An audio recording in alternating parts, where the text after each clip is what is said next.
Olá, amigas e amigos. Este é o Subsolo, o podcast de ideias da Livraria Leonardo da Vinci e da editora Da Vinci Livros. Edição, episódio número 7, direto do mítico subsolo da Da Vinci, no centro do Rio de Janeiro. Estamos aqui, mais uma vez, para discutir os problemas brasileiros e as questões do nosso tempo com uma convidada muito especial. Como sempre, quero, de antemão, agradecer a todo mundo que curtiu, compartilhou, espalhou o subsolo. Isso é muito importante para nós. E se você se identifica, vale também lembrar, se você se identifica com a proposta independente da Da Vinci, que se traduz não apenas no subsolo, na nossa linha de convidados aqui, mas também na nossa agenda de eventos, na Livraria Leonardo da Vinci e no catálogo da editora Da Vinci Livros, considere nos apoiar. Como isso pode ser feito? Doando qualquer valor pelo Pix, que é o nosso e-mail, subsolo@leonardodavinci.com.br, também tornando-se membro do nosso canal no YouTube ou ainda pela plataforma Orelo, cujo endereço é orelo.cc/subsolo. Muito bem, antes de apresentar a nossa convidada, eu quero mandar um beijão muito grande para um grande fã deste podcast, um grande incentivador de todas as iniciativas da Da Vinci, que é o Antônio. Antônio, zagueiro e fundador do Sócio FC. Ele também é um esportista, um jovem esportista de 9 anos. Então, Antonino, um beijão do papai. Tenho certeza que você vai gostar bastante desse episódio da nossa convidada de hoje. Mas vamos à nossa convidada. A nossa convidada é uma das maiores atletas do voleibol mundial, da história do voleibol mundial. É considerada a melhor líbero da história.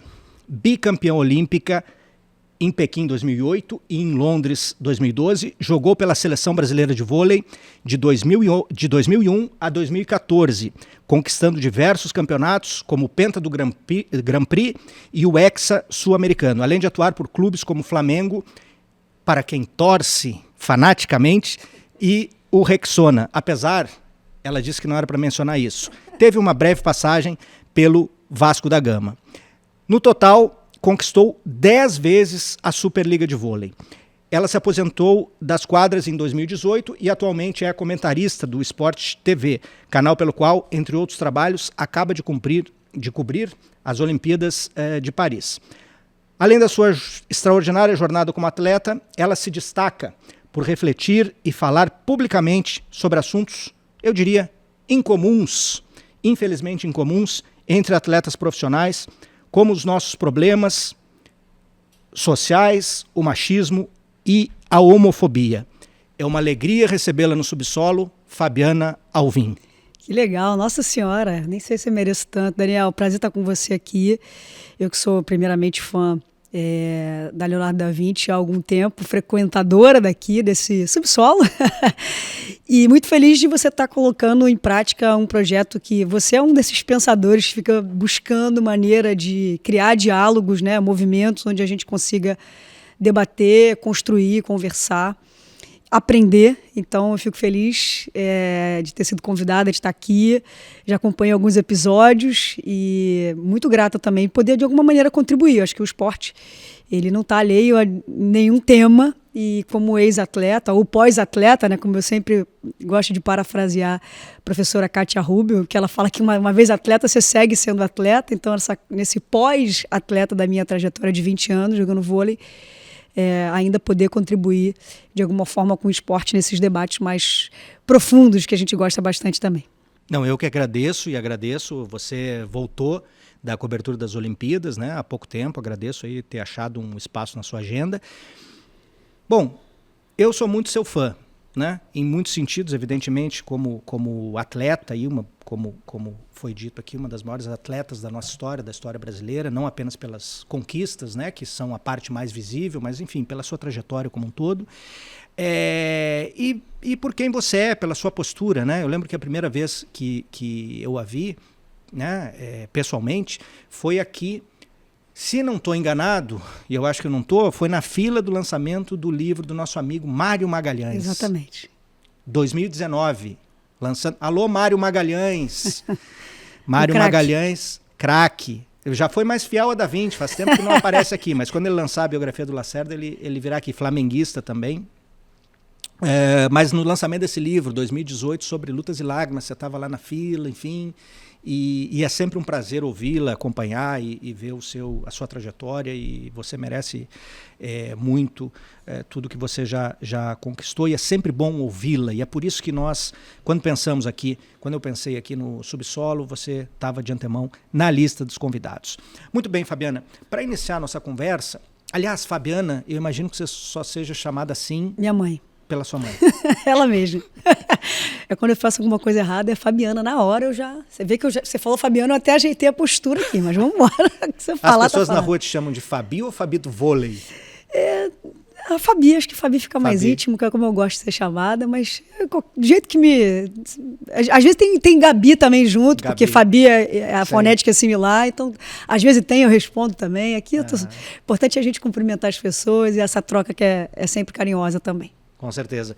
Mas queria iniciar essa conversa, a gente tem, enfim, diversos assuntos aqui, temas, né, que eu gostaria de discutir, mas falar sobre as Olimpíadas de Paris, né, que acabaram recentemente, né, nessa data aqui em que nós estamos gravando, temos aí 16 dias de Olimpíadas encerradas, né, então menos de um mês, quando esse podcast for ao ar. Você cobriu as Olimpíadas pela Sport TV, né, passou todo esse período, viu, enfim, acompanhou tudo de perto. Então, qual é o seu balanço dos Jogos Olímpicos de Paris e da participação da delegação brasileira? Bom, vamos começar pelo final, né? A participação do Brasil. Assim, acho que quem acompanhou esse último ciclo, né, foi um pouquinho mais curto, de 3 anos, já imaginava que talvez a gente não conseguisse, por exemplo, superar a melhor participação da história, né, com 22 medalhas. A gente teve menos ouros do que talvez almejássemos, eu estou falando provavelmente enquanto Comitê Olímpico Brasileiro, né? Não sei, dificilmente eles projetam o número de medalhas, mas a intenção é sempre que o Brasil, enfim, se mantenha nesse patamar, né? Que aconteceu, por exemplo, desde os Jogos de 2016, o Brasil vai se mantendo ali na casa de 20, 22 medalhas, 22 inclusive é a melhor campanha. O Brasil acabou conquistando 20, a segunda principal campanha da história, mas, assim... Quem acompanhou o ciclo não foi de todo decepcionante, não. A gente sempre tem essa... por exemplo, a gente teve algumas influências quando a gente olha para o surf, por exemplo, né, que, enfim, as ondas acabaram não vindo para o Medina, mas eu sempre gosto de imaginar que a gente não dependa, não fique refém, né, de eventuais problemas climáticos, né, para se performar. Eu acho que a gente precisa... ter sempre um olhar de expectativa baseado no investimento que foi feito a longo prazo, né? Eu acho que, de um modo geral, a performance brasileira foi boa. Mas eu acho que o que mais me impactou e o que mais mexeu e o que mais me emocionou e eu acho que o que dialoga bastante também com as conversas atuais foi o marco da participação feminina, né? Quando você olha para os Jogos, foi uma Olimpíada equivalente da questão do gênero. E se a gente imaginar que a mulher já foi proibida, por exemplo, de assistir, disputar Jogos Olímpicos, né, e que a primeira participação brasileira ela é em 32, né, com Maria Lenk, a gente chegar à delegação brasileira a ter mais mulheres do que homens, né, que foi o que acabou acontecendo, fazendo um recorte para o Brasil. E quando você olha para o número de medalhas, né,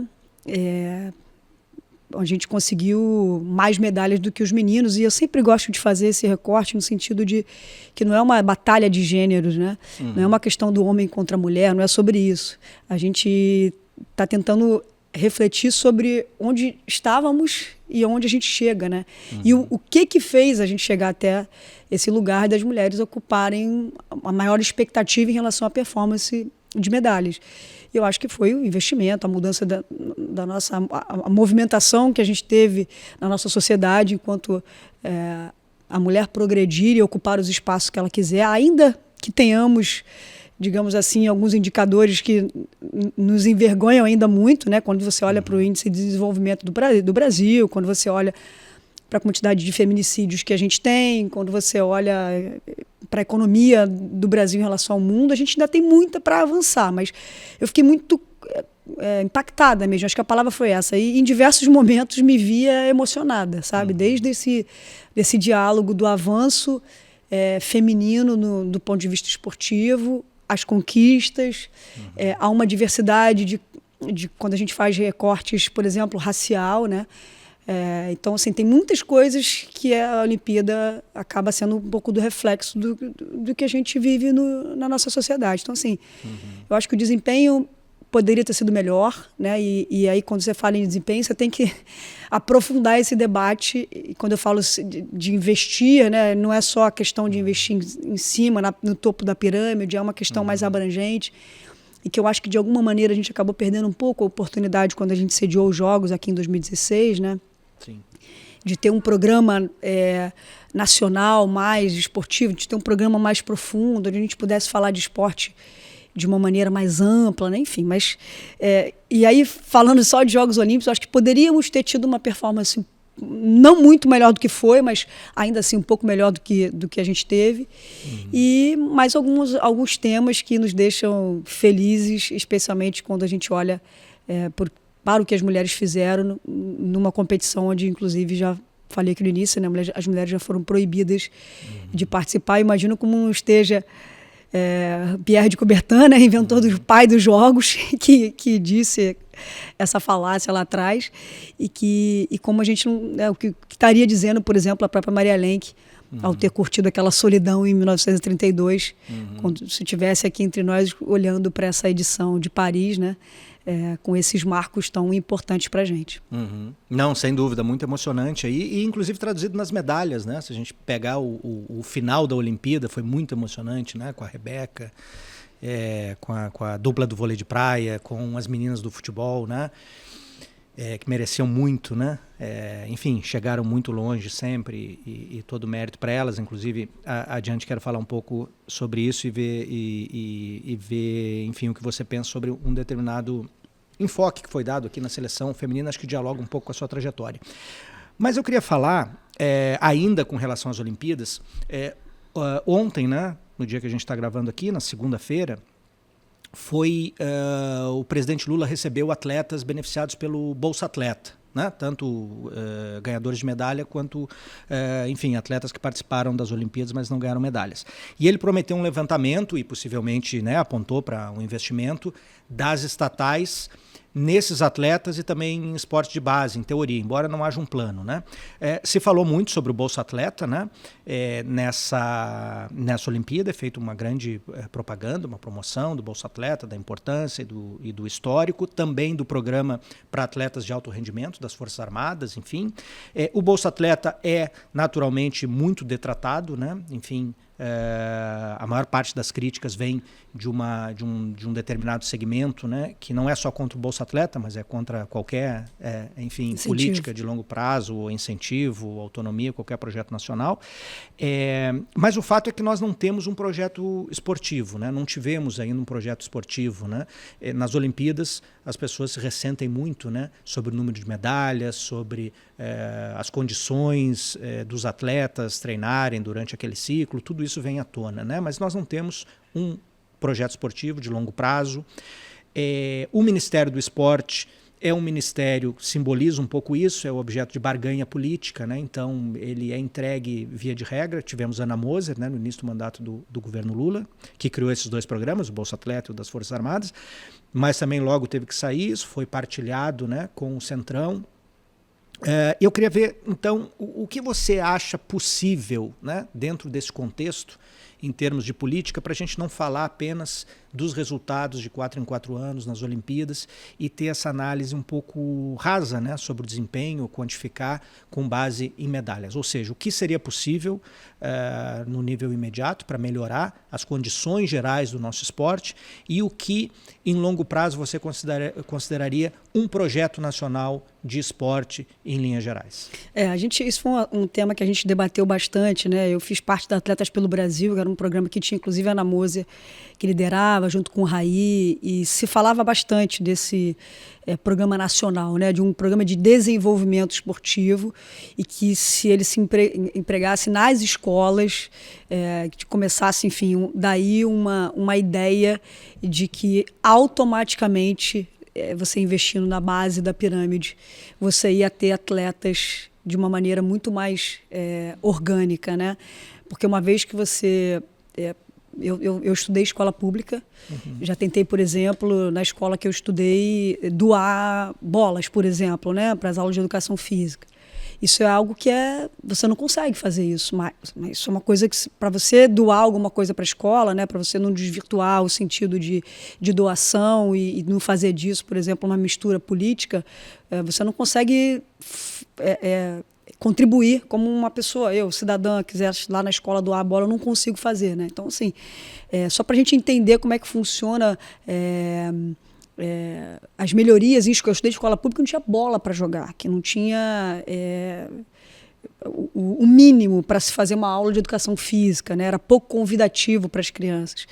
Então, quando a gente olhava para esse programa que a Aninha desenvolveu junto com o Raí, que inclusive seguem debatendo sobre isso, a Ana saiu lá do Ministério, mas segue à frente com esse compromisso de tentar criar algo e debater com o poder público, dialogar com as pessoas, com os órgãos competentes para seguir esse projeto, que ele não fique simplesmente refém, né, a cada 4 anos de um governo que entra ou que sai, que seja uma política de continuidade, né? A ideia da Ana, do Raí, da própria Joana Maranhão era essa, as pessoas que estavam à frente desse debate. Mas, assim, a gente sabe o quão difícil é, por exemplo, você debater sobre esporte dentro... nas pautas simples, né? Se você for lá no Senado Federal, você não consegue falar de esporte. Se você for na Câmara, você não vai conseguir falar de esporte.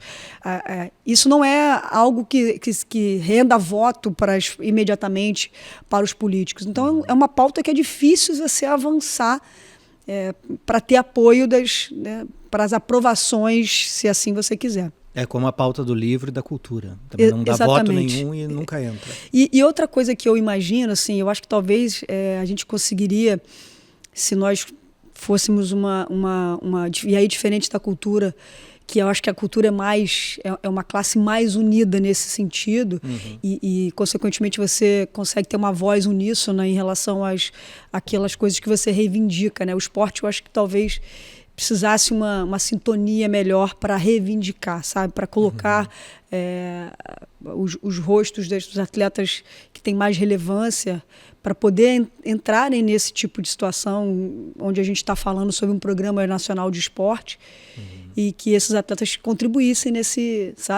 porque, assim, quando você olha, eu não gosto de comparar países, né? Mas quando você olha para fora do Brasil, você consegue observar boas práticas em relação a essa continuidade, né? Assim, um país como o nosso, por exemplo, a gente tem, pegar o exemplo do vôlei, tá? A gente tem uma Superliga hoje que ela contempla aquele eixo tradicional de Rio, São Paulo, Minas Gerais, talvez uma região sul ali, pouca coisa. É isso que a gente tem.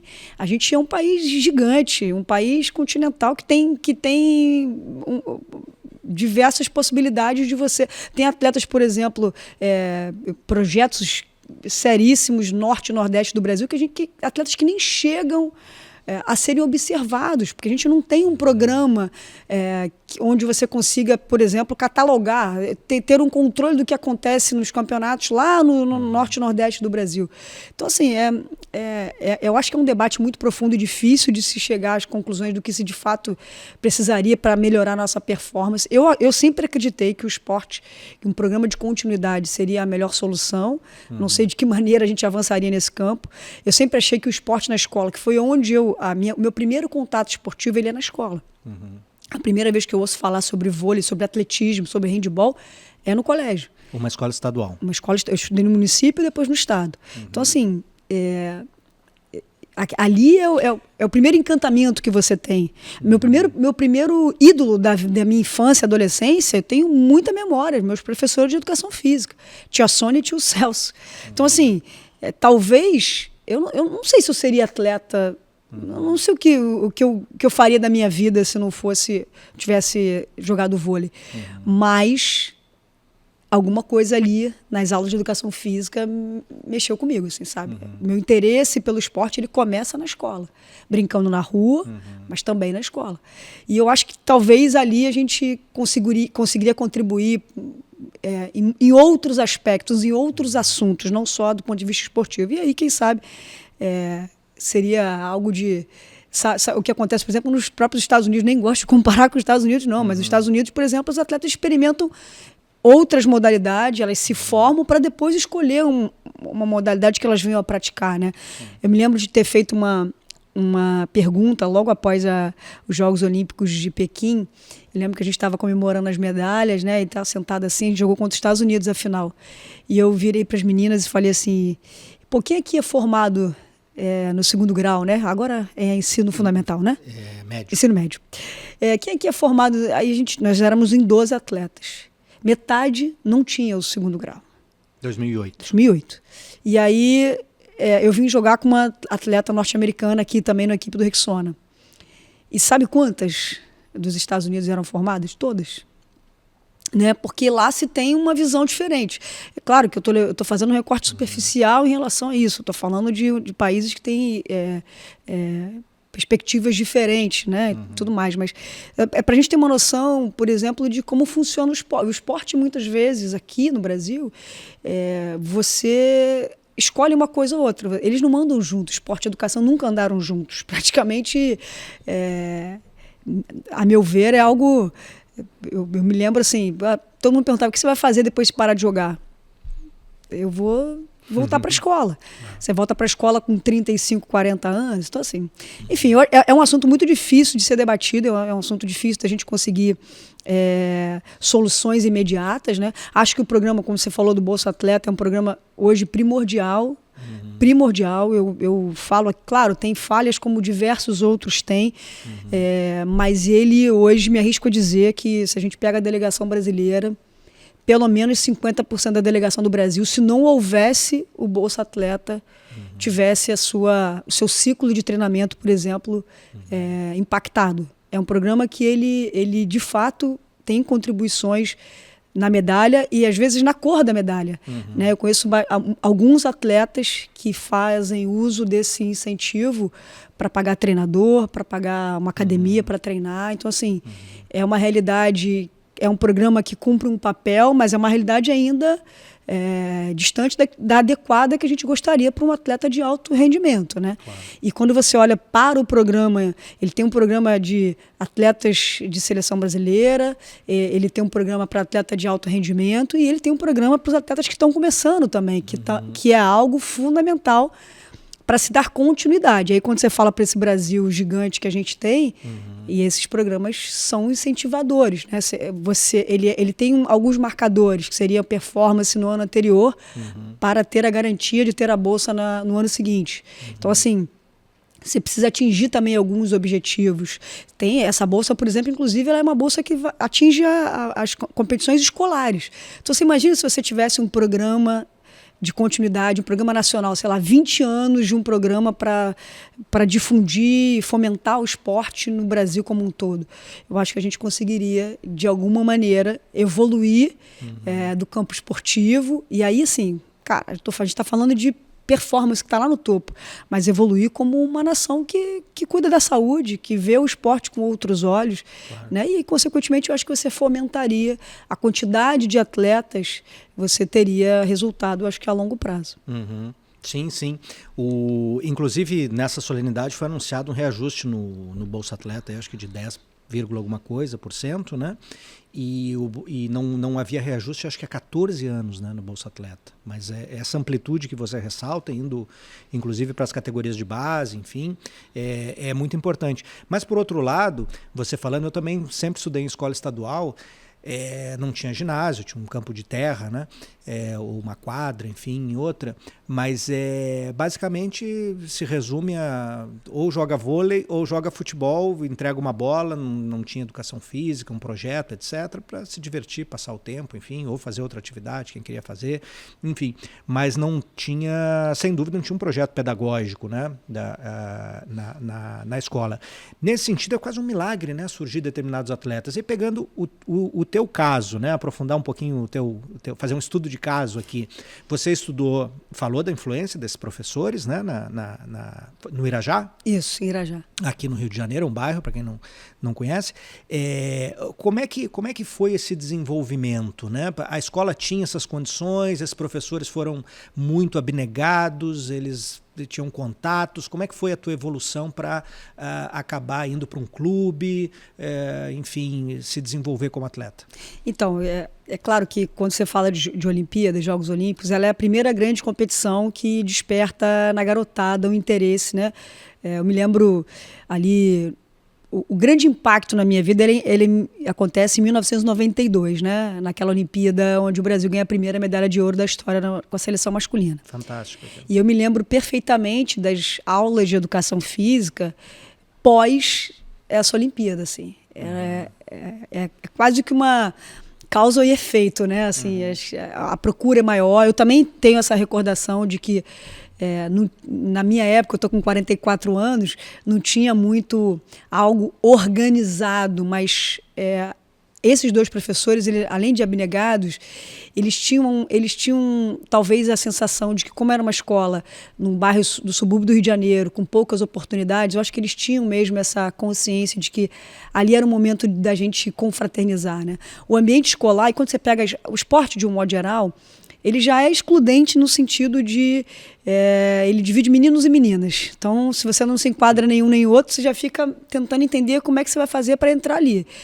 E a outra coisa que eu também tenho recordação era de que corpos poderiam fazer parte dessas aulas de educação física, né? Então, a criança que talvez não preenchesse um certo perfil ficava inibido de participar, ou que aquela criança que tinha mais ou menos habilidade. Então, na minha época, você tinha a opção de fazer uma redação, a aula de educação física estava feita. E esses professores, eles convidavam muito, assim, tinha muita coisa lúdica. O vôlei, que foi eu me lembro, se eu não me engano, nessa Olimpíada, 92, eu não lembro nem quantas medalhas de ouro a gente teve. Não sei se nessa época não eram muitas, se foram 2 ou 3 no máximo. Provavelmente. E eu me lembro dos professores fazerem um jogo que simulava um pouco do vôlei e um pouco de segurar a bola, que não sei como é que se é uma linguagem que acontece no Brasil inteiro, que era a coisa do câmbio, né? Então você não necessariamente precisava dar um toque, uma manchete, que às vezes é difícil. E às vezes a bola não era adequada. Então eram professores que estimulavam. E eu sei que isso não é uma realidade para todo mundo. Então eu tive um pouco de sorte nesse sentido. E eu, de alguma forma, por fazer esporte na rua, o subúrbio te convida a brincar na rua, né? Claro, não vou dizer que não tinha violência, mas era um tempo menos violento do que a gente vive hoje. E eu brincava mesmo, eu experimentava um pouco de tudo. E eu acabava tendo uma certa habilidade. Então, e para jogar vôlei, ou para jogar futebol, você precisa de mais gente. Então, eu trazia também as outras crianças para brincar. Então, começa primeiro com essa abnegação dos meus professores, uma grande conquista, né? Os Jogos Olímpicos, como eu falei, têm esse poder de impactar nesse sentido. Quantos anos você tinha? Eu tinha 12 anos. 12 anos. E aí comecei a me interessar um pouco mais. Aí eu já saía da escola, acabava a aula, eu ficava mais ali brincando mais um pouquinho, voltava para casa, que era muito próximo também, coisa de, sei lá, menos de 500 metros. Eu voltava para casa rapidinho, almoçava, ia para a rua. E aí sempre fui uma criança de socializar. Comecei a ser, eu não sei como é que fala também, eu sei que é um podcast escutado no Brasil inteiro, mas aquela café com leite, sabe? Eu era aquela menina para compor o grupo. Para compor o grupo, perfeito, era isso. Normalmente vai pro gol, né? Isso, e no vôlei era assim, quando o time ficava muito mais forte que o outro, eu entrava naquele time mais forte para equilibrar. E tinha uma coisa também que eu assim como a maioria das meninas da minha época, eu espero que minha filha, diante de tudo que já dissemos aqui, desse marco das Olimpíadas, tenha uma infância mais facilitada nesse sentido do gênero. Eu era a única menina nesse meio aí. Ainda tinha esse recorte de gênero. Então eu não via outras meninas, eu achava um jeito de me infiltrar, né? Como diria, ou como diz Luiz Antônio Simas, a cultura das frestas, né? Eu achava um jeito de me infiltrar ali com o poder da argumentação. E eu ficava, às vezes, contando os pontos. Minha história é exatamente essa. Eu ficava ali marcando os pontos, faltava alguém, eu entrava, equilibrava os times. Aí eu fui me desenvolvendo. Busquei um pequeno clube ali, perto de Irajá, chamava Grêmio de Vista Alegre. E ali comecei a treinar, a participar de algumas competições. Num campeonato de shopping, tinha um olheiro das categorias de base do Flamengo que me convida para fazer um teste. E aí eu passo no teste. E passo também pela aprovação de convencer os meus pais a sair sozinha de lá de Irajá para vir para a Zona Sul do Rio de Janeiro, uma distância de aproximadamente 30, 35 quilômetros. Isso com quantos anos já? Eu tinha 13. 13, foi logo em seguida? Logo em seguida. E os meus pais não podiam me acompanhar, minha mãe era manicure, meu pai taxista. Então, começa assim. E aí eu passo por todas as categorias de base do Flamengo, prestes a completar ali 18 para 19 anos, surge a posição de líbero, que foi uma posição inventada, né? Ela não existia. 98. É isso. E aí é engraçado, né? Porque eu tô aqui falando de padrão, a gente fala de questão de mobilidade, né? De vir daqui, vir para lá sozinha, você vai adquirindo meio que na marra também algumas certas vivências. Sim. E aparece uma chance de jogar porque assim, seria pouquíssimo provável, Daniel, que eu me tornasse atleta profissional de vôlei se essa posição não tivesse sido inventada. Qual era a sua posição até então? Eu era atacante de ponta. Tentava compensar. A sua altura qual é? Eu tenho 1,66. 1,66. Era muito pouco provável, assim. Para não dizer... Eu não acho que seria fácil me demover da ideia de que dava para jogar. Sim. Mas olhando para trás... Agora nessas Olimpíadas eu vi uma foto, aquele jogador, se não estou enganado, da França, que é muito alto. Um gigante. Do lado de um japonês, que acho que tem 1,69. Tem. Sempre tem alguma chance, mas era improvável. É isso. Você teria que ser muito acima da média, o que não era muito meu caso, para jogar naquela função. Sim. Só que eu tinha duas habilidades em dois fundamentos que eram atribuições do líbero. E aí, só que essa posição, ela é oficializada em 98, e o vôlei é um esporte que mudava muito. Ninguém sabia se isso de fato ia se tornar uma posição efetiva. Sim. Mas era a única chance que eu tinha de jogar. E aí, em 98, oficializo o líbero. Eu fui convidado para jogar num time aqui em Macaé, Norte Fluminense. Foi aí que você se profissionalizou? E foi aí que eu me profissionalizei, em 98. Em 98, olha que coincidência. Foi exatamente. Foi naquela, sabe, aquela... eu tava naquela dúvida, naquela encruzilhada, assim, eu vou usar, na minha ideia era assim, vai ser difícil, eu vou tentar, vou, mas eu não tinha muita perspectiva. Mas eu olhava para o esporte como uma possibilidade, por exemplo, de ganhar uma bolsa para estudar, em qualquer universidade que fosse, aqui no Brasil, fora. Eu ia tentar, de alguma maneira, usar o esporte para galgar outros projetos, assim, de alguma forma o esporte ia me ajudar. Só que aí surge a posição do líbero, aí eu peço os meus pais para poder tentar, porque eu faço parte da primeira geração da família que conseguiu ter uma graduação, né? É o caso do meu irmão, dos meus primos. Então, era muito importante esse tipo de conquista dentro da nossa família. Sim. E aí eu consigo conversar com os meus pais e falar, deixa eu tentar um pouquinho aqui, acho que vai dar certo. Se der errado, eu volto para casa e volto para a faculdade e tudo mais. E aí foi isso. Mas, assim, olhando para trás, e um dos meus objetivos hoje, por exemplo, né, eu estou falando de 98, a gente está falando de, 20, 30, nossa, enfim, muito tempo atrás, que era uma outra realidade do ponto de vista de conseguir estudar e ser atleta profissional. Isso é uma das coisas que eu hoje bato na tecla. Assim, acho que a gente, por ter educação à distância, por você ter mais algumas facilidades, a gente não precise desse descolamento, sabe? Talvez hoje a gente viva um tempo onde a gente consiga ter as duas coisas. Ou pelo menos que uma coisa não inviabilize a outra, né? O fato de se tornar atleta profissional, você treina 2 períodos, a dedicação ela é intensa e você dificilmente conseguia, no passado, estudar junto. Eu acho que hoje a gente consegue ter alguma coisa em paralelo, assim, sabe? E o esporte, durante a época que eu joguei, assim, principalmente no início, ele era uma forma de ascensão social. Ele segue sendo, claro. Mas na época talvez era a alternativa que você tinha para mudar de vida, para, de alguma maneira, trazer uma mobilidade para sua família, né? Sim. Então, enfim, fiz aqui um preâmbulo maior. Que o seu exemplo é muito ilustrativo, né? E quando você fala da sua trajetória, você tem um dado de personalidade, porque quando você ficava lá esperando a sua vez e provocando e anotando, etc., como você disse, para ser escolhida por um dos times, enfim, isso é uma coisa, enfim, é um mérito absolutamente seu. Mas tem uma feliz circunstância de vários, né, para você ver quantos atletas a gente não perde, né, quantos bons atletas, ou enfim, nem que não cheguem ao nível profissional, mas enfim, se desenvolver e colaborar no seu desenvolvimento como estudante, como indivíduo, como cidadão, porque não tem essas circunstâncias, porque não tem um professor, uma escola, um projeto, não seja encaminhado para um clube, enfim, não consiga a continuidade do seu desenvolvimento, né? Só para aproveitar isso que você falou, você citou que o vôlei muda muito e não sabia se a posição iria durar. O vôlei, ele de fato teve mudanças de regras, assim como outros esportes têm, com alguma frequência, ao contrário do futebol, né? Hoje se fala muito que o futebol precisaria ou diminuir o número de jogadores, se fala muito, né? Algumas pessoas falam, né? Porque o futebol, de fato, você vê jogos muito truncados, com muita falta, os espaços estão muito ocupados, porque o preparo físico hoje é infinitamente superior, né? Diferente, né, do que era a década de 70, 80. Você acha que hoje você, com as suas características, continuaria jogando, ou o esporte... se você estivesse começando hoje, ou o vôlei também mudou nesse sentido, precisaria de alguma adaptação?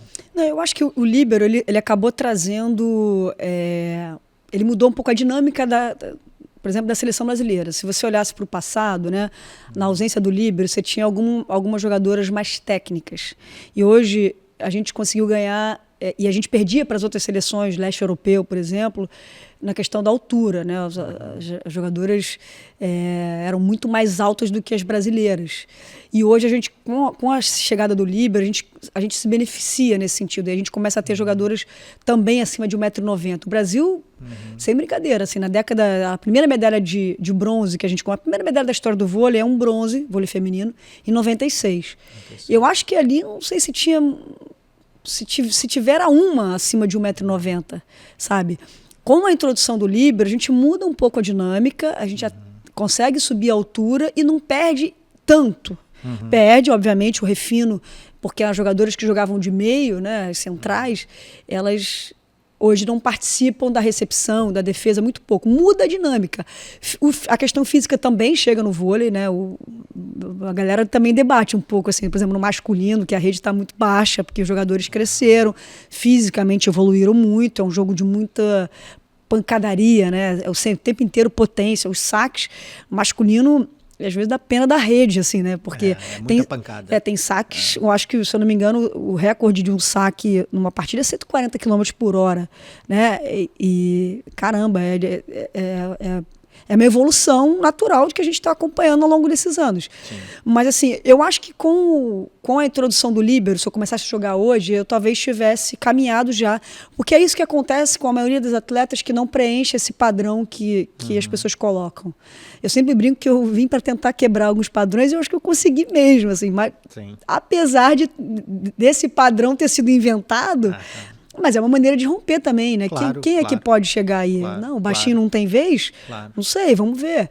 Então, assim, eu acho que naturalmente eu já caminharia para esse... Que é o que de fato acontece hoje. Muitas atletas mais baixinhas, com habilidade de defesa, elas acabam sendo encaminhadas para serem líberos. Só que tem uma outra coisa que as pessoas esquecem, né? Líbero é 1, 2 no máximo por time. Então, o funil é duro mesmo para chegar ali, não é fácil. E tem uma outra coisa, Daniel, que eu gosto sempre de falar, assim, que as pessoas, né, o vôlei, ele não tem empate, né? Você ganha ou você perde. E o que faz você ganhar os jogos é somar pontos. Antigamente tinha vantagem, né? Não tem. Ficava volta, o jogo interminável. Isso é uma outra coisa, por exemplo, que a gente evoluiu na questão do tempo do jogo. Tinha partidas que duravam 3 horas. Hoje... Você não passa de 2 horas de jogo, quando muito. E, por exemplo, o que faz você ganhar as partidas é somar pontos em cada set, lá, 25 pontos por set, ganhar 3 sets, você vence o jogo. Eu joguei durante 20 anos como líbero, e é muito louco dizer isso, mas eu nunca fiz um ponto na vida, por mais que haja a intenção. Que o líbero, ele é um jogador de recepção e defesa. Então Mas você já fez ponto, nem que seja sem querer, né? Mas não é considerado ponto do líbero. Isso é uma coisa muito interessante nesse sentido do que é ser protagonista, o que é ser mais ou menos importante dentro de um time, né? Mas ignorância minha, mas o ponto vale. Vale, mas ele é ponto, por exemplo. por mais que haja uma intenção minha, tipo, sobrou uma bola nas minhas mãos, eu pego, jogo na quadra adversária, ela cai. Ela é ponto do meu time, mas ainda assim é considerado nas estatísticas um erro do adversário. Então é um negócio muito interessante, que já que a gente está falando... Você tem vídeos com coleções de pontos. Então, mas já que a gente está falando de mudança de regra, de ser um dos esportes que mais mudaram, evoluíram, isso é uma coisa que eu acho que daqui a pouco vão ter que dar um jeito de colocar. Mas... Isso parece a coisa do goleiro, da grama não nascer onde mas o até o goleiro pisa. faz gol, né? Até o goleiro faz, até o goleiro pode. O líbero não faz ponto. Então é um dado curioso, assim, quando a gente também fala...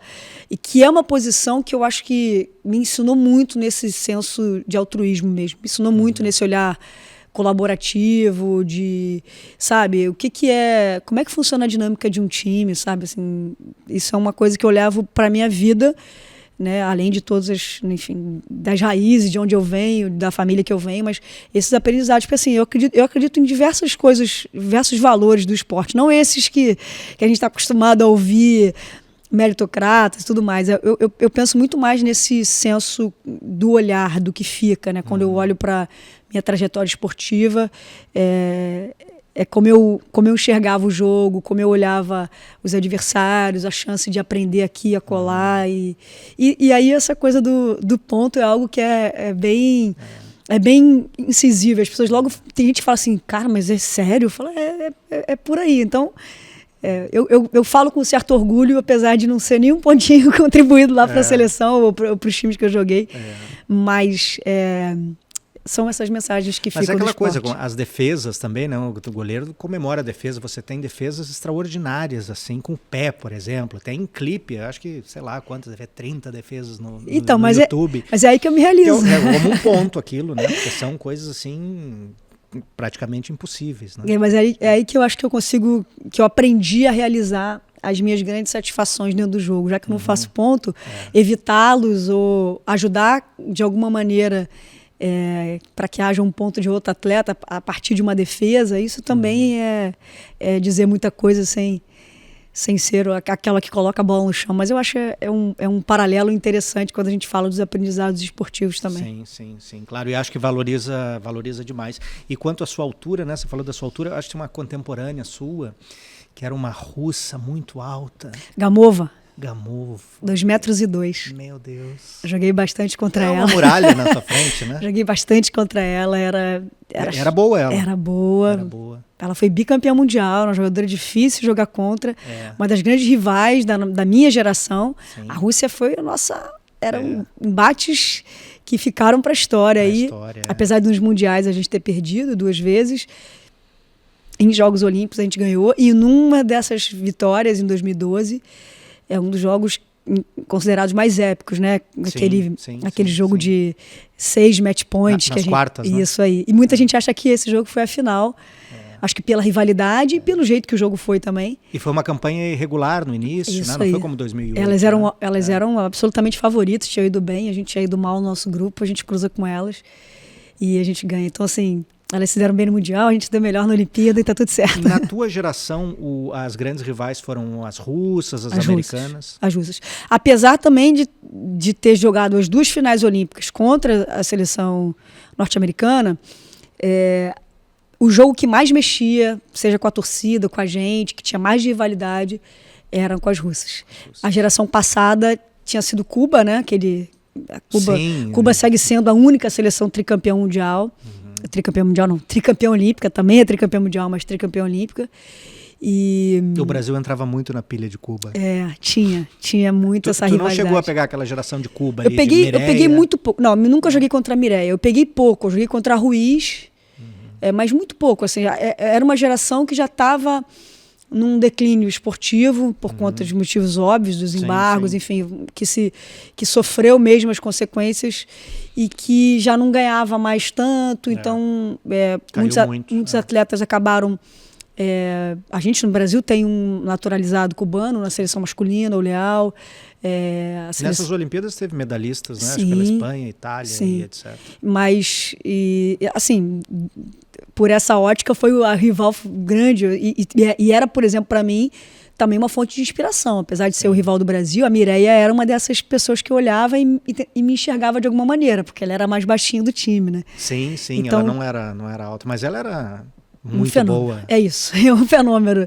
E da nossa geração foi a Rússia, o adversário mais duro, assim, aquele jogo que era diferente. E para passar para a próxima pergunta, mas a gente vai puxando assim pelo fio da memória, né? E a curiosidade, assim, a Rússia tinha um técnico, Karpov, né?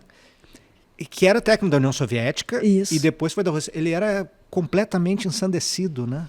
Ele esculachava as jogadoras na beira da quadra. Eu não sei, mas dizem que ele não falava, digamos, palavrão e tudo mais. Mas era uma maneira horrorosa de tratar as atletas. Eu acho que nos tempos de hoje a gente não veria aquilo. Inclusive, ele fica famoso muito por esse jeito incisivo de falar, né? Assim, hoje eu acho que não caberia mais aquilo. Mas dizem as pessoas que eram daquela época, eu também não peguei, que ele não era, ele não ofendia as atletas, mas fica difícil acreditar. Não fica difícil acreditar. Justamente pelo comportamento incisivo dele, assim, não era algo que eu acho que nos dias de hoje faria muito sentido, não. Tem um documentário, infelizmente em russo, né, no YouTube, sobre a trajetória dele, né, mas muito nos anos 70, nos anos 80, enfim, muito interessante. Mas queria passar para outro ponto com você, Fabi, sobre a ligação do esporte com a política, né? Se fala, né, comumente, né, que o esporte não pode ser politizado, né? Talvez com uma confusão, às vezes induzida, às vezes não, de que o esporte não pode ser partidarizado, que é diferente de ser político, como são todas as coisas, né? Enfim, que existem na sociedade. Essa confusão talvez seja um pouco deliberada e utilizada, evidentemente, para motivos políticos, né? E nessa Olimpíada, né, que é um evento bastante paradigmático, digamos assim, ficou isso muito claro, né? Como temas sociais, temas morais foram apropriados, utilizados como ferramenta para a luta das ideias, né? Para as lutas do nosso tempo, né? Foram apropriados de uma forma bastante clara, e o esporte, a gente sabe, né, historicamente, é uma ferramenta geopolítica, né? A gente pode ver muito claro isso, simbolizado agora na disputa China-Estados Unidos, né? A questão do doping, as disputas, enfim, práticas e de narrativa. Para você, o que o esporte tem de político? Tudo. O esporte é político, sair de casa é político, andar na rua é político, eu acho que tudo. O que eu concordo com você, eu acho que é uma confusão nesse sentido, e a gente foi sempre desestimulado a se posicionar, desde muito novo, assim. Primeiro, quando você olha a estrutura do esporte, né? O esporte, ele tem uma origem muito militarizada, né? Então, assim, o treinador manda, os atletas obedecem. Então, você tem que ir ali jogar. E eu tô aqui para comandar. Você entra lá e faz. Sabe, é uma coisa, é uma insubordinação e acho que a palavra é essa, é um desestímulo ao tempo inteiro a que os atletas participem, por exemplo, de tomada de decisão, de debate, de discussões sobre ele mesmo. Né? Então, assim, quando você olha, começa-se a ter uma mudança quando é aprovada a Lei Pelé, quando você tem ali algumas obrigatoriedades de federações, confederações, que a partir dessa mudança começa a ter essas confederações e federações a terem que ter a participação dos atletas para votar, aí começa-se uma mudança no sentido de, então, peraí, nós como classe atleta, pensando assim, peraí, então a gente agora vai ser convidado a falar. Mas sempre de uma maneira ainda muito regrada, assim. A gente nunca teve essa liberdade para poder se posicionar. Quando eu chego aqui para conversar com você ou com qualquer outra pessoa, eu não tenho como dissociar da onde eu vim, quem eu sou, da minha formação. Eu acho que muito mais importante do que da onde eu vim é saber por que eu vim dali, né? O que me fez chegar, a batalha que foi chegar como atleta profissional. E o que poderia ter me tirado dali ou não. Então, assim, eu sempre tive consciência de tudo isso, assim. Então, a maneira como eu enxergo o esporte e a maneira como eu enxergo a minha cidadania, elas são completamente uma coisa só.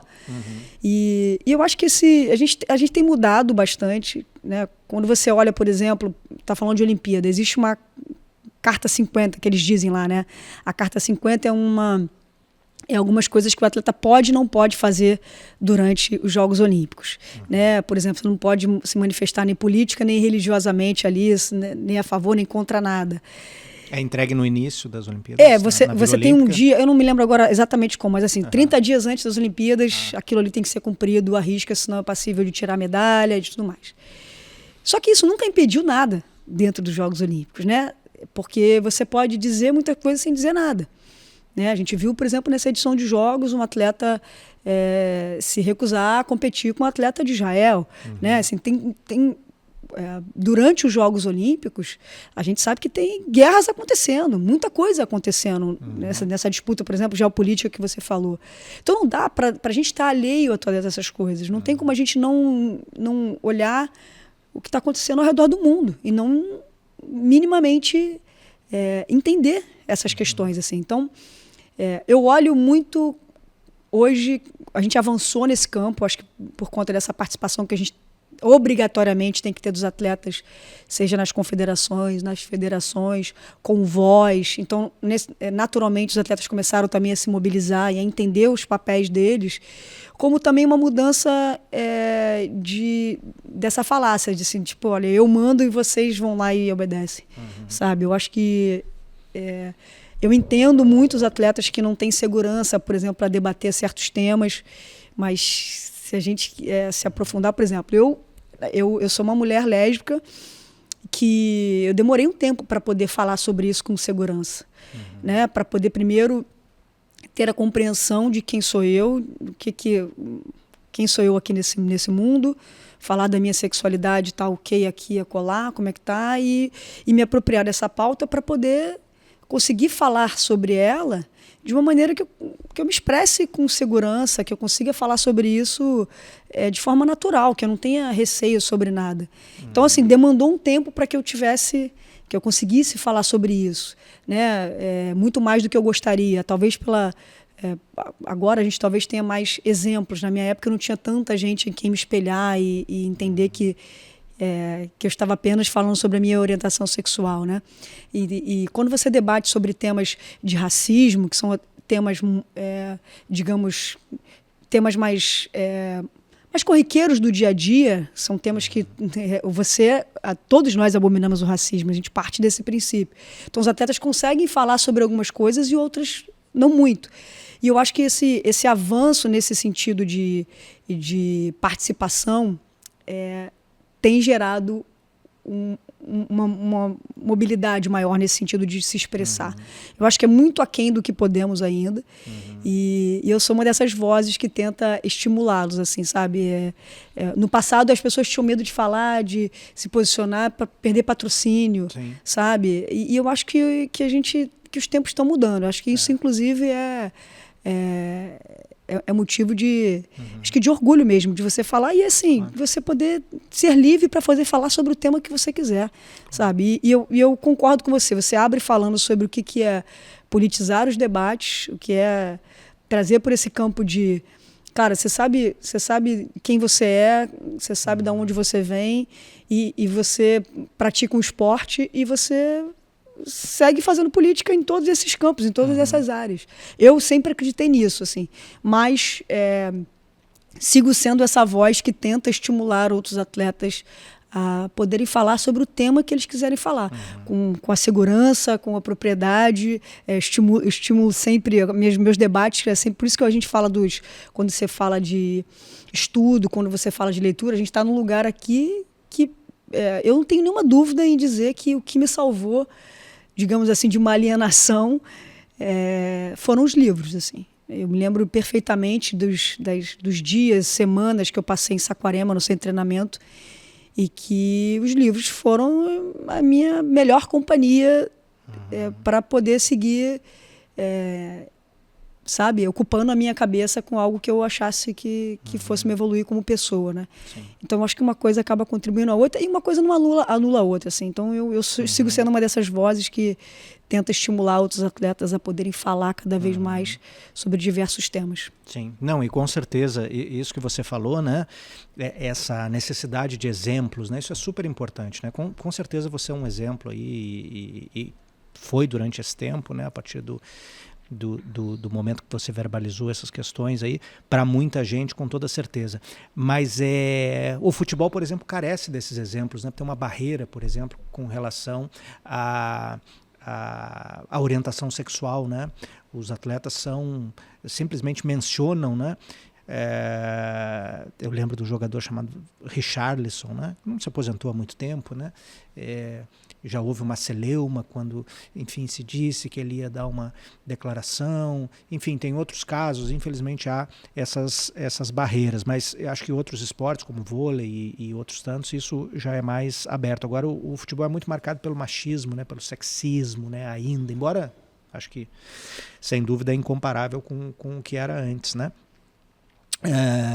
Mas voltando um pouquinho, só para complementar, o que eu queria te colocar é o seguinte: essa posição majoritária apolítica, né, entre os atletas, de todos os esportes, né, a gente vê isso no futebol, onde há atletas célebres e não célebres, enfim, que se aliam, né, que chancelam a extrema-direita, né, chancelam preconceitos, né, dos quais eles foram vítimas, são vítimas, né? Pela cor da pele, pela origem, pela, enfim, orientação, tudo mais.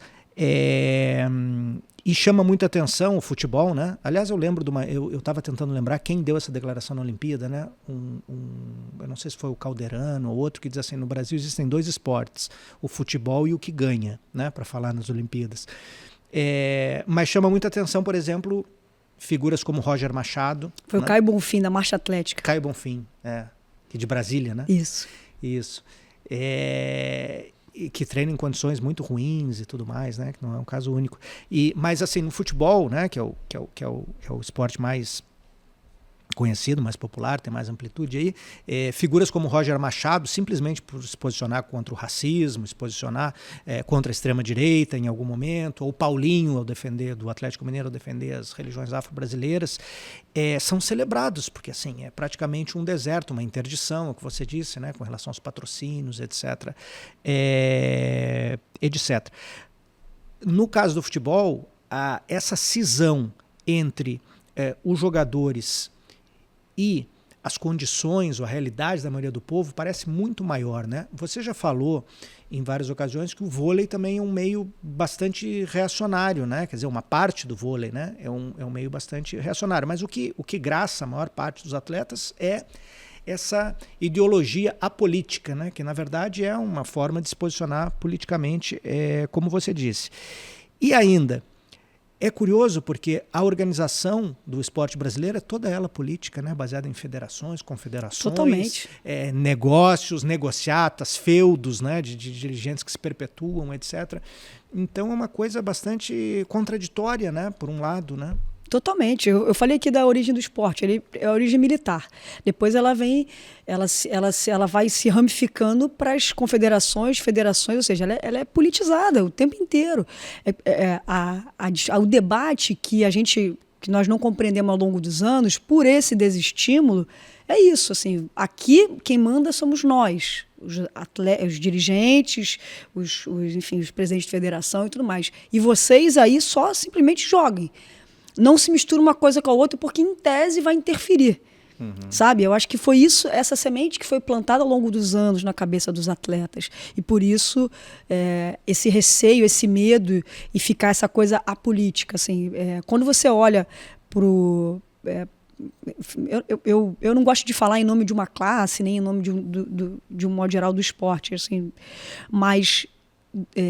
tempos atrás, aí nessas últimas eleições que a gente teve, penúltimas eleições que a gente teve, foi um momento de muita reflexão e de muita decepção também para mim, né? Quando eu imagino e respeito que as pessoas tenham visões diferentes. Isso é a democracia, né? Cada um tenha uma forma de enxergar e tudo mais, mas que a gente se encontre em algum momento quando a gente fala de temas que, enfim, eu imagino que sejam cara todos nós, né? Sobre racismo. Direitos humanos. Sobre direitos humanos. É isso. Temas que a gente concorde juntos, né? Porque isso você não tem como discordar você não dá para você apoiar o outro lado que é contra princípios e valores sobre direitos humanos. Então, foi um momento de muita reflexão também para mim, de tentar entender como é que a gente faz para conversar, como é que a gente faz para ampliar esse debate. Eu estou falando dentro do campo esportivo mesmo. E como é que a gente faz para que os atletas se interessem por esse tema. Os atletas tenham a vontade de se aprofundar em questões e outra coisa muito simples para mim, que não vivam alheios ao que acontece a 100 metros da gente, né? Porque você se pegar o seu carro ou o seu ônibus, o que quer que seja, a bicicleta, ir para o treino, você não tem como simplesmente fechar os olhos para o que acontece na rua. Né? O que está acontecendo ali? Se você olha no caminho da tua casa para o treino, você vai encontrar uma série de injustiça, uma dificuldade de mobilidade social, enfim, é só você olhar.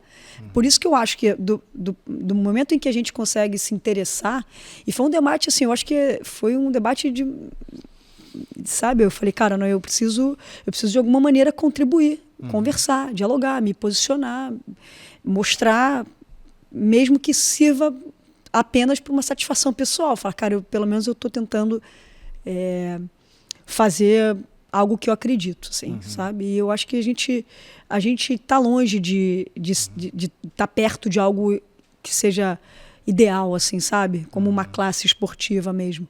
Mas eu não sei se esse desestímulo ainda não acontece, por exemplo, quando você vai para o campo do jogador de futebol, né?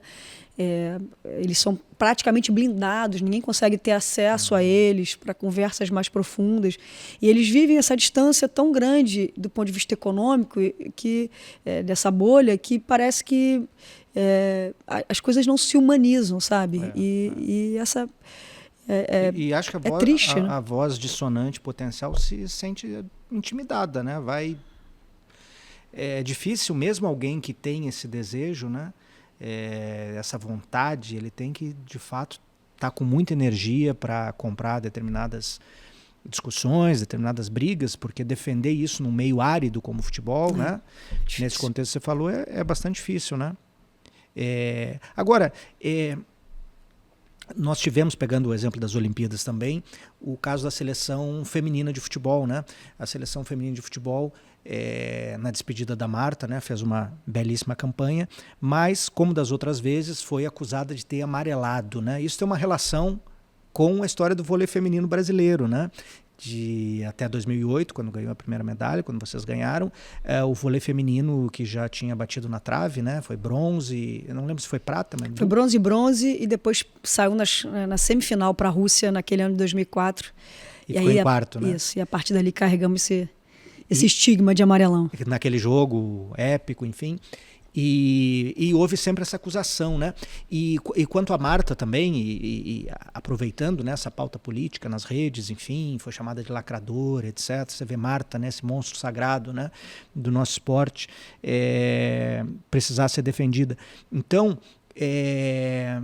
você vê aí, nesse caso, pegando a seleção do vôlei feminino e a seleção de futebol feminino, né? Pegando esses dois exemplos, uma continuidade num certo machismo, se cobra mais as mulheres pelas derrotas ou pelas, enfim, sabendo, né, no caso do futebol feminino, a precariedade, né? Agora ainda tem alguns clubes, tem uma liga, enfim, mas a precariedade, muitos jogadores jogam fora, historicamente, agora tem uma geração boa, mas você sente uma continuidade, como é que você vê se há essa continuidade, e como é que você vê o cenário do machismo, pegando o vôlei, a sua vivência, no início da sua carreira e hoje?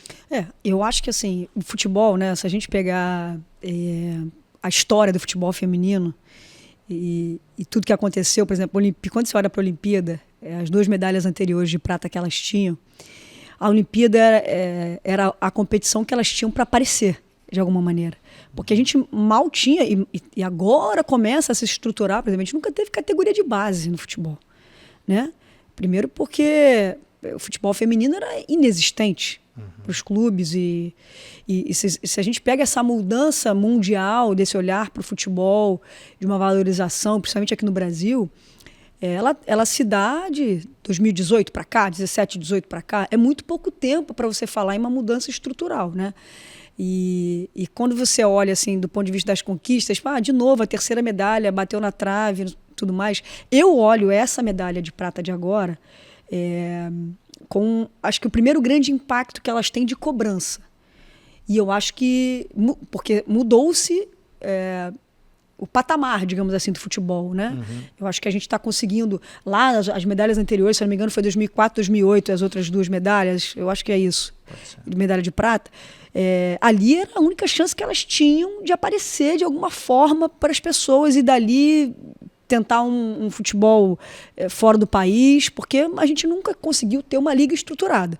De alguns anos para cá, a gente está minimamente conseguindo mais exposição, conseguindo se estruturar as categorias de base, e eu acho que essa medalha ela é um pouco símbolo disso. A gente lembrar, há menos de 2 anos, a gente fez uma mudança, as jogadoras se aposentaram, fez uma mudança de treinador, né? O Arthur Elias assumiu o lugar da Pia. E se a gente pegasse no início da competição, talvez essa seleção não tivesse cotada nem para chegar, nem para avançar no próprio grupo. Já era uma dificuldade enorme. Eu me lembro quando saiu o sorteio, a gente vê muita gente falando, se a gente avançar de grupo já vai ser de bom tamanho. Avançou em terceiro, né? Não, avançou em terceiro, a gente avançou e pegou primeiro a França, num dos times que a gente tinha ali como um tabu, nunca tínhamos ganho da França, tínhamos saído para elas na Copa do Mundo anterior. E assim, eu acho que essa medalha pode ser um marco. Eu acho que tem sim um ponto de cobrança que é importante. A gente sabe que a cobrança ela é praticamente uma consequência da responsabilidade que você tem do investimento, né? Por exemplo, o vôlei brasileiro, ele é carregado de expectativa em Jogos Olímpicos diante desses últimos 30 anos que a gente trouxe medalha em toda a Olimpíada. Então é natural que se espere desse esporte que hoje é muito bem estruturado, que tem investimento, que ele tenha a cobrança e a expectativa das pessoas. O futebol feminino está caminhando um pouco para isso. Mas também não dá para a gente dissociar, por exemplo, um discurso misógino em cima disso. Eu acho que tem ainda, principalmente no futebol feminino, onde a gente vê se proliferar esse discurso nas redes sociais. Se você entra numa postagem em qualquer grande veículo de mídia, uma postagem de futebol feminino, se ele fala de futebol mundial e entra numa postagem de futebol feminino, você vai olhar embaixo, cara, dá vontade de, sabe, vomitar, é uma vergonha. Então ainda somos carregados desse tipo de machismo, mas eu olhei essa medalha de ouro, medalha de prata, digamos assim, com um olhar mais... cara, eu acho que pode ser um marco. A partir de agora. Diferente do que eu olhei para as 2 outras medalhas de prata que a gente teve. E o paralelo traçado, assim, a gente carregou esse estigma de amarelão, mas que, assim, pode parecer louco isso, mas a gente encerrou esse discurso, e é tão injusto, né? A gente encerrou esse discurso do amarelão e das mulheres, na hora do vamos ver, não conseguirem ser firmes, ganhando uma Olimpíada, como se isso fosse a coisa mais fácil do mundo, né? E como se a gente precisasse disso para encerrar um debate de gênero, sabe? Eu não acho que é por aí, mas acabou sendo assim. Que bom que a gente conseguiu essas 2 medalhas na sequência de ouro, mas nem sempre vai ser assim. E eu acho que a gente está caminhando no futebol feminino para uma mudança estrutural. E eu acho que a partir daí a gente vai poder olhar, sabe, almejando mais coisas. Porque, como eu disse e reforço, a gente há 4 anos não tinha uma categoria de base. Como é que você vai? A gente vivia refém de Marta, que está aí até hoje, Cristiane, Formiga, que parou há pouco tempo. A gente não conseguia revelar novas meninas porque simplesmente a gente não tinha lugar para fomentar o futebol feminino. E agora eu acho que a gente está conseguindo, pelo menos, alcançar minimamente essa estrutura que vai render alguns frutos para o Brasil. E quem sabe não sai essa medalha de ouro tão sonhada e almejada por todos, que a seleção feminina acho que merece. Sim, sim. Esse viralatismo é histórico, né? Foi falado muito, né? Até a seleção brasileira ganhar o Campeonato Mundial de Futebol masculino mesmo, que o Brasil tremia e que o Brasil não era capaz de ser campeão, etc. Mas com as mulheres sempre tem um peso adicional, né? Eu lembro da Daiane dos Santos também. A Daiane dos Santos, quando era favorita, né? Enfim, foi dinamitada também, né? Com toda a história dela. Mas... só para pegar outro exemplo das Olimpíadas e voltar um pouquinho, né, na sua experiência, na sua vivência, a gente teve outro episódio bem simbólico nessas Olimpíadas de Paris, que foi o levantamento da falsa polêmica, né, pela extrema-direita, o questionamento, né, do gênero da boxeadora argelina, né? Se dizia que ela era transgênero e que por isso tinha vantagem, né, competitiva, enfim, pelo corpo dela, enfim, pela força física alegada dela. Você teve uma manifestação assim muito orquestrada da extrema-direita, né, que pega essas pautas, né, morais para se mobilizar. Teve, ao mesmo tempo, né, o presidente da Argentina, o primeiro-ministro da Itália, o Elon Musk, o Trump, etc., etc., né? Esse é um tema que você já citou aqui, bastante caro a você, né? Que você sempre fala. Como é que foi para você, né? Um pouquinho mais detalhadamente, esse processo, né? No campo do esporte, né? Você sentiu resistência quando você resolveu tornar pública sua orientação? Você teve que lidar com que tipo de questão, além de, claro, da construção interna, como você disse que você fez, que você amadureceu? Como é que foi isso? Olha, é engraçado, porque se você me fizesse essa pergunta há uns 10 anos, eu ia te dizer assim, não, eu nunca sofri preconceito, né? E é muito interessante isso. A partir do momento que eu me aceito, sabe, resolvo as minhas questões, me aceito no sentido dessa construção, de olhar para dentro e dizer, não, é isso aqui, a minha vida é isso aqui, é assim que eu vou ser e tá tudo bem. Primeiro que as pessoas pouquíssimo perguntavam, sabe, as pessoas que tinham receio de falar, então assim, eu nunca fui perguntada diretamente sobre a minha orientação sexual. E aí eu me lembro assim, perfeitamente do dia que alguém falou alguma coisa, eu falei, não, eu vou levar minha namorada. E aí as pessoas meio que se entreolharam, mas ninguém disse nada. Mas o quanto aquilo me fez bem, sabe? De chegar e falar sobre assim, de uma forma muito natural. Assim, isso foi quando, mais ou menos? Isso foi em 2009. Estou falando de pouco tempo. De falar abertamente. Sim. E a partir daí eu comecei a me posicionar nas minhas redes sociais, eu comecei as pessoas não precisavam mais me perguntar. Eu simplesmente inseria num contexto como todos nós inserimos e falamos sobre a nossa sexualidade, sobre a nossa orientação sexual de forma orgânica e natural. Então, assim, eu nunca tinha parado para pensar sobre preconceito, sabe? O que de fato tinha mudado em relação a isso. Mas é claro que eu sofri, é óbvio. Hoje, fazendo uma análise mais profunda e fria sobre o tema, sim. Nunca explicitamente na minha frente, nunca de uma forma agressiva na minha frente, mas eu não tenho nenhuma dúvida de que sim. Também nunca me permiti, assim, eu sempre fui uma menina do diálogo, da conversa, sabe? E se eu percebesse alguma coisa, eu era a primeira a sentar para conversar sobre, se alguém tivesse incomodado com alguma. Eu sempre fui a menina do campo do debate mesmo, assim, dos diálogos mais...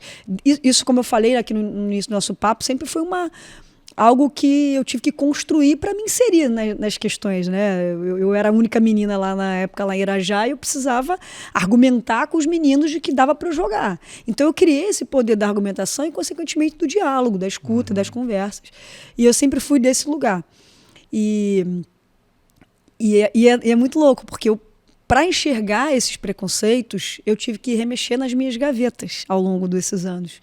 E compreender, então aquilo lá que eu senti, aquela sensação daquele dia, que eu não sabia denominar o que era, que eu achei que o problema era eu, na verdade não era uma manifestação de algo preconceituoso, que eu achei que pudesse eu estar equivocada, sabe? Então, assim, você vai também tratando, eu assim, dentro de um privilégio, eu também fiz terapia há muito tempo na minha vida, então eu consegui aprofundar algumas causas que de alguma maneira me aliviavam, suavizavam os meus pensamentos mais duros comigo mesma. E assim, olhando para trás, eu sofri preconceito, sim, mas nenhum deles foi impeditivo. Eu acho que por remexer nesses preconceitos mais adiante, eles acabaram não minando a minha continuidade, seja no esporte, na vida. E nem sempre é assim, né? Às vezes um preconceito acaba com claro. com um sonho, seja uma vivência. E eu estou falando, é claro, de um recorte de uma mulher cis, branca, né? Se a gente fizer recortes mais profundos, né? Por exemplo, eu tenho uma coisa do qual eu me orgulho muito, e aí é uma mistura de uma causa que me é muito cara, junto com o esporte, né? Que o vôlei foi o primeiro esporte a ter a Tiffany, né? Uma atleta trans. Sim. Então, eu me lembro quando surgiu esse debate, se não me engano foi ali 2017, 2016, 2017, quando surgiu esse debate, assim, e muita gente me cobrava um posicionamento, eu fui atrás de conversar com a Tiffany, fui atrás de conversar com alguns amigos meus, de entender sobre o tema. E assim, olhando para aquela inserção da Tiffany dentro do meio esportivo, eu vejo o quanto a contribuição dela foi importante, né, para a gente poder falar primeiro sobre mulheres trans. Depois, quando alguém falava assim, mas o tamanho de não sei o que, tentavam se aprofundar em tempo, eu falei, peraí, cara, a Tiffany é a primeira, vai ter que ter, vamos ter que criar uma liga trans, senão não vai dar. A Tiffany segue sendo a única atleta trans na nossa Superliga, né? Então, assim, os discursos, eles, em algum momento, você via que tinha muito mais do preconceito do que sobre o debate, que em tese a gente poderia contribuir. E eu acho que é uma das causas dos momentos que eu me orgulho muito, assim, do vôlei ter sido um lugar. Eu sei que não foi acolhedor, porque não deve ter sido fácil para ela, acho que segue não sendo fácil para ela, mas de ter sido um esporte que conseguiu possibilitar a gente ter numa Superliga uma atleta trans, e dela ter trazido esse debate para dentro. As pessoas passaram a falar, a discutir, a debater, a entender que, por exemplo, a perspectiva de vida de uma mulher trans no Brasil não passa dos 35 anos, né? Então, assim, a gente foi falar sobre outros temas ao invés de só tentar crucificar a questão da performance, né? Então, é uma das coisas que eu acho que, ao olhar para trás, né, se você me perguntasse todas essas questões há 10 anos, eu talvez não falasse sobre o preconceito que eu sofria, talvez não conseguisse me aprofundar nesses temas mais complexos. E que, no fim das contas, é só sobre preconceito mesmo, né? Quando você olha, ninguém está querendo debater nada, está só destilando ódio e preconceito mesmo. Exato. Não, fantástico e emocionante o seu depoimento. Eu acho que você resumiu de uma forma perfeita. No fim, o que resta é o preconceito, né? No fim de tudo. Um outro aspecto, essa foi inclusive uma questão que o Leonardo Cases, que está de licença paternidade, meu parceiro aqui, enviou, é sobre a questão do assédio, né? A questão do assédio dos treinadores especificamente, né? A gente tem um documentário agora, super divulgado, da Simone Biles, né? Na Netflix, que aborda muito isso, né? O que aconteceu na seleção americana de ginástica, né? Acho que tem um documentário sobre isso também, eu só não sei onde está, mas enfim, e tem uma declaração de uma ex-atleta nesse documentário, né? Da ginástica, que competiu em Atlanta em 96, que fala mais ou menos assim: a gente achava que era superação, mas era só abuso.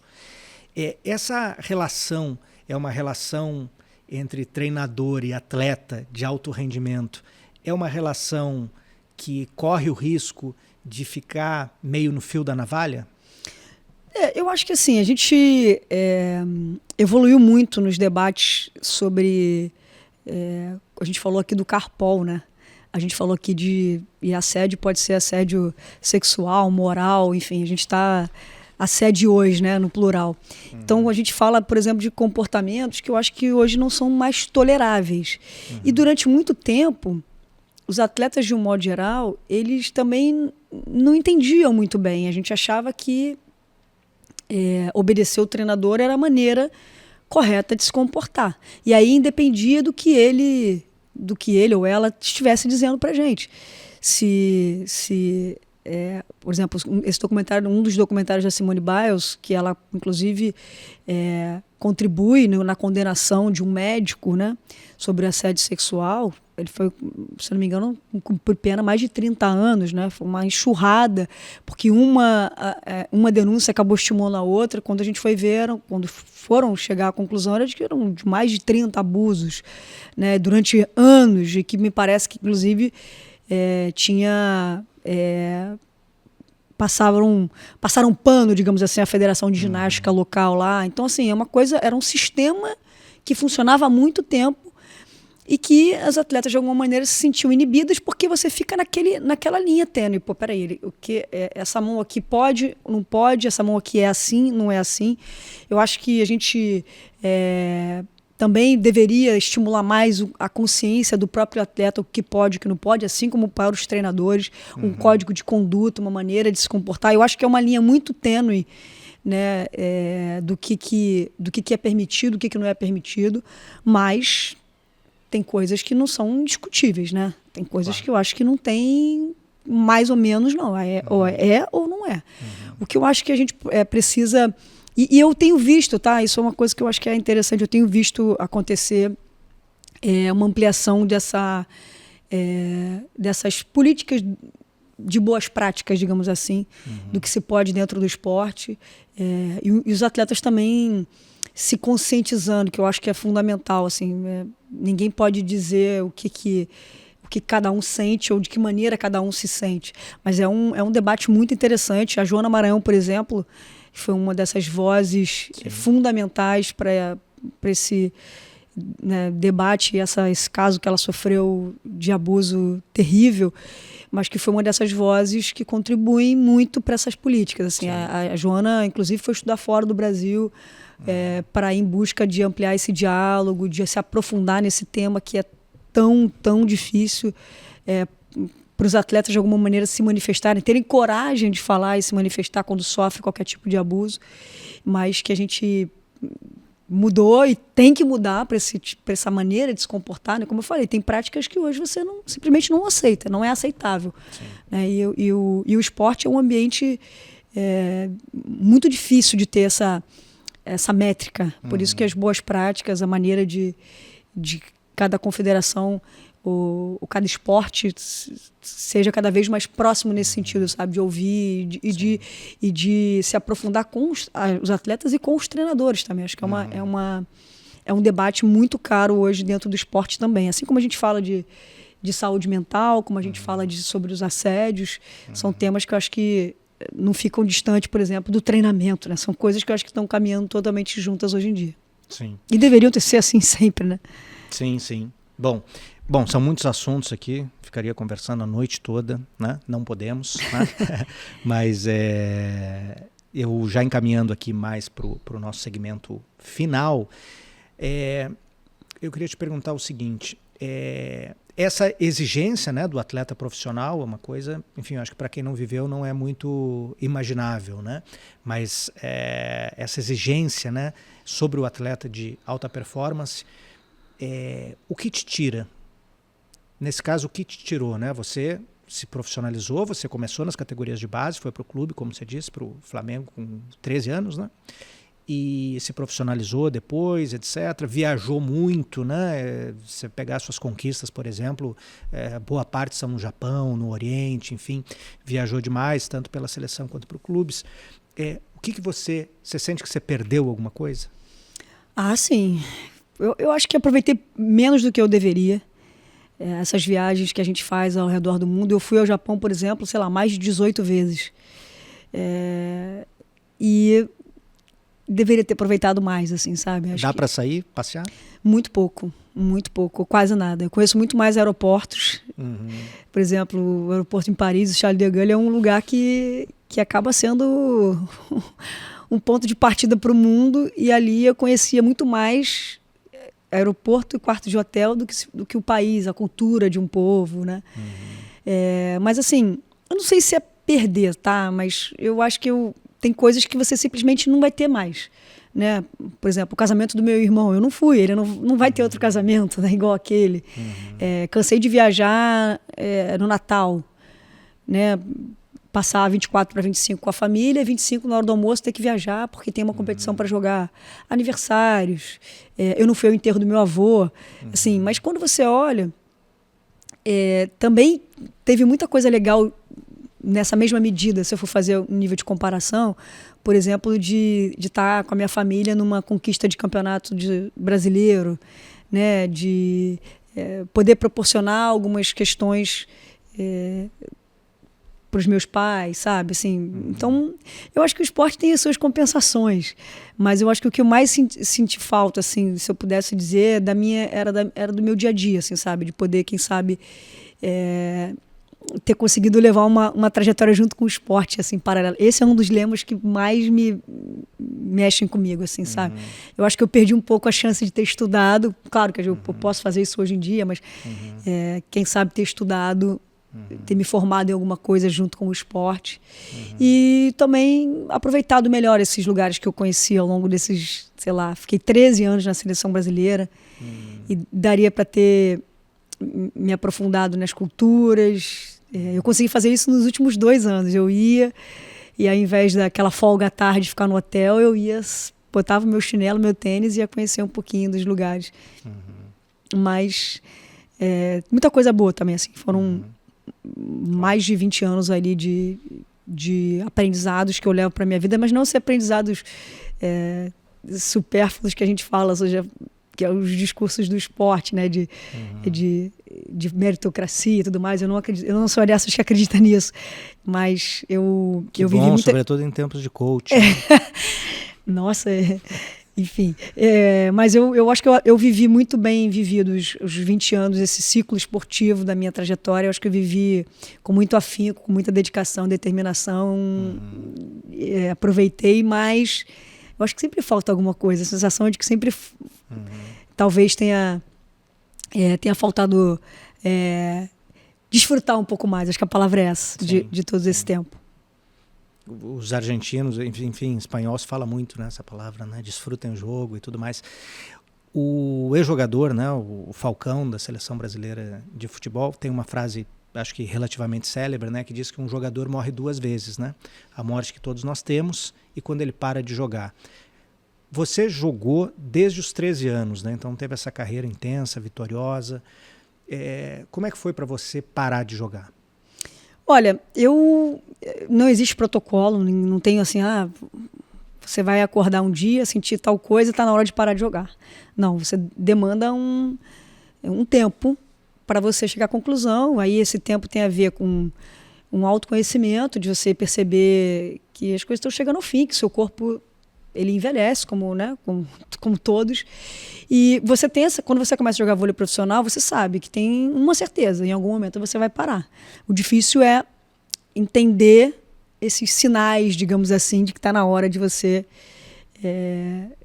tomar essa decisão, que é muito difícil. Como eu falei, como você não tem uma carreira paralela, você para de jogar muito novo para a vida e velho para o esporte.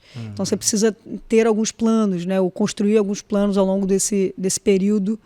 E aí é claro que eu volto a dizer, você está falando estou falando aqui de um lugar de privilégio, de alguém que conseguiu planejar esse final, de conseguiu minimamente se organizar para chegar na reta final ali da minha carreira e dizer, acho que está na hora. Daria, por exemplo, eu ter jogado mais 2 ou 3 anos, mas eu fui tomada por um sentimento assim, de satisfação mesmo. Acho que eu já tinha conseguido atingir os objetivos que eu tinha do ponto de vista profissional. Eu tinha muita vontade de me tornar mãe e também de participar desse processo junto com a minha mulher. Não fui eu quem engravidou, mas eu queria estar presente em todos os momentos. E uma série de fatores me ajudaram a chegar a essa conclusão. E nasceu a Maria Luísa. Nasceu a Maria Luísa, tem 5 anos. E assim, eu também tinha aberto algumas possibilidades, eu estava muito, muito feliz com algumas chances que vinham surgindo, uma possibilidade, por exemplo, de ocupar, de ir para o lado de treinadoras, mulheres, que era uma coisa que ainda, né, é muito escasso no Brasil. E especialmente falando de Brasil, né, a gente hoje, por exemplo, não tem treinadora mulher praticamente, então era um campo que eu queria muito avançar. Fiquei pensando em voltar para a faculdade, estudar história, sempre gostei muito. E até que surgiu a possibilidade de um convite para ser comentarista. E foi meio que tudo meio junto, assim, sabe? Eu parei de jogar, sei lá, em abril de 2018, em maio eu já estava contratada, assim. Foi não durei muito tempo para... Pelo Sport TV. Pelo Sport TV. Onde você está até hoje. Tô até hoje. Mas assim, não é simples. Você tem que ter... como eu falei, eu fiz muito tempo, mas muito tempo terapia para poder ter a compreensão e a noção de que aquilo ali o esporte era só uma passagem da minha vida, de que a vida seguia depois disso. E quando a gente vive dentro dessa bolha do esporte, é muito louco, porque você começa a duvidar o que vai ser depois, né? Assim, será que tem uma vida, tem um mundo gigante depois. Eu também consegui, eu acho que sair um pouco dessa bolha antes mesmo de sair do esporte, sabe? Eu consegui, coisa de 5 anos antes, já ir me familiarizando com o que eu queria, com uma vida mais normal, sabe? Com práticas mais simples do dia a dia, do que de fato era importante para mim.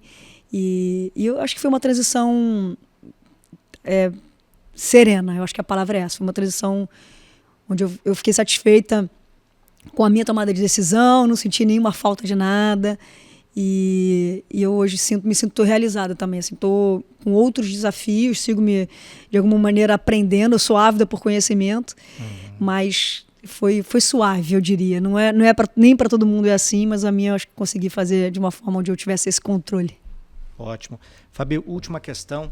Você fala dessa vida nas ruas, você citou o Simas aqui, né? Você tem uma relação, evidentemente, como carioca muito forte com o Rio, mas com as ruas do Rio, né? Você anda pelas ruas do Rio e você sempre cita a Zona Norte, não apenas como origem, mas como um espaço, enfim, de sociabilidade que te marcou demais. Além disso, claro, o Flamengo onipresente, né? na sua história. Enfim, o que o Rio deu a você como pessoa, como ele marcou você como pessoa e talvez também como atleta? Olha, eu sou uma daquelas cariocas que eu sempre brinco com a minha família é uma família de mineiros. E eu tenho uma conexão fortíssima com os mineiros, eu adoro o jeito, a forma deles receberem. Mas eu sempre brinco com os meus tios, meus primos, de que eu fui privilegiada, né? E aí você começa ali, já rola uma rivalidade. E uma rivalidade amplamente saudável nesse sentido. Porque eu e meu irmão somos os únicos cariocas da família. A gente nasceu aqui, meus pais vieram para cá tentar uma vida melhor. Mas assim, o Rio de Janeiro ele me atravessa diversas formas.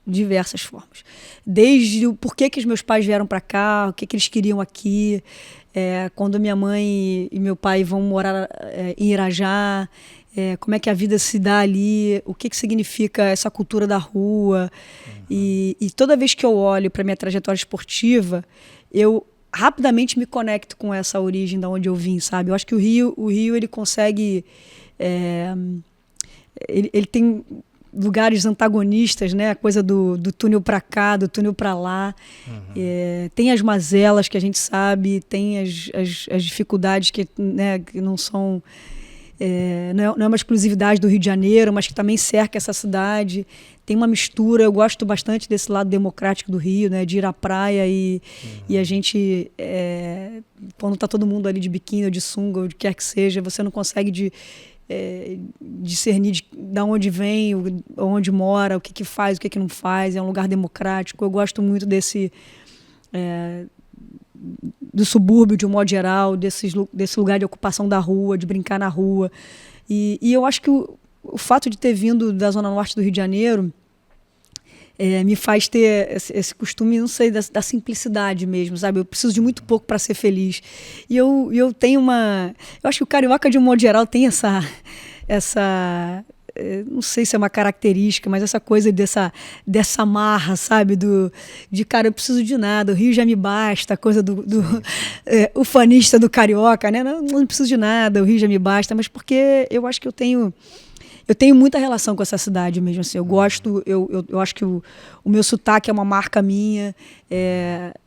O Rio de Janeiro tem muito de mim nessa cidade que eu amo tanto, e eu acho que vice-versa, assim. Eu acho que eu consigo ser uma espécie de filha dessa cidade de todas as maneiras, assim, sabe? E quando eu olho para o Simas, por exemplo, o Simas é um dos caras que mais me representa dentro da literatura, e falando especificamente sobre o Rio de Janeiro, assim, é um cara que conseguiu retratar para o Brasil inteiro o que significa essa cultura da rua, essa cultura que mistura carnaval, que fala de botequim, de cultura das religiões de matriz africana, enfim, é um cara que consegue conversar sobre... E o Rio de Janeiro é meio que essa mistura toda, né? O Rio de Janeiro é um encontro de povos do mundo inteiro. E, cara, eu tenho muito orgulho de ter nascido aqui. E adoro botar pilha na família, que a gente é privilegiado, eu e meu irmão, porque a gente nasceu aqui carioca, então fica essa brincadeira sempre dentro da família também. Ótimo. E não que fosse necessário, mas atestando que você é uma carioca da gema, é que você tá com quantas blusas? Isso aqui é necessário, sim, porque você vai ver que eu sou carioca mesmo. Tô com 3 blusas. 3 blusas. Nesse momento, 18 graus no Rio. Estamos vivendo aqui daqui a pouco Olimpíadas de Inverno. Né? Carioca é. Mas nos últimos dias fez bastante frio aqui, acho que 15 graus talvez à noite, né? Mas em São Paulo está muito mais frio, em outros lugares, mas de fato é sentido, eu mesmo já sinto aqui frio com essa temperatura. Fabi, conversa espetacular, é um prazer te ouvir, ficar, enfim, refletindo e uma curiosidade muito grande, enfim, para continuar e esse assunto e, enfim, ir por outros caminhos, né? Te ouvir e ver a tua sabedoria aí, ímpar, né? E não tenho dúvida que todo mundo está sentindo, enfim, e tendo esse privilégio de te ouvir. Eu queria, antes da gente encerrar, te pedir 3 indicações de livros, né? Livros que você, ou clássicos, livros que te marcaram, ou livros que você leu recentemente e recomenda. Eu vou ficar com os que eu li recentemente. Terminei hoje, inclusive, antes de vir para cá. Tatiana Levi, Melhor Não Contar. É um livro que fala sobre um assédio.